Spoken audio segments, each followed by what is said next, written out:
یہ سوال پوچھا گیا کہ ریان اور شاہ زین کا مطلب کیا ہے۔ ریان کا مطلب ہوتا ہے سیراب کرنے والا، یعنی کسی کو پانی پلانے والا، کسی کی پیاس بجھانے والا، سیراب کرنے والا۔ ریان ایک جنت کا دروازہ ہے جس سے صرف اور صرف روزہ دار ہی گزر کر جنت میں داخل ہوں گے۔ جنت کے دروازے کا نام بھی ریان ہے جس سے صرف روزہ دار جنت میں جائیں گے۔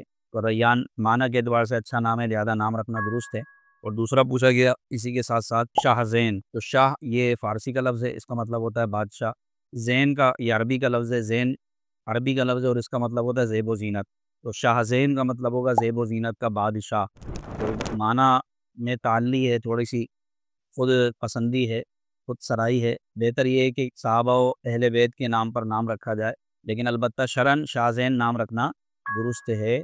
بہتر یہ ہے کہ صحابہ کرام علیہم الرضوان کے ناموں کا انتخاب کیا جائے اور ان ناموں کی برکتیں حاصل کرنے کے لیے ان کے نام پر نام رکھا جائے۔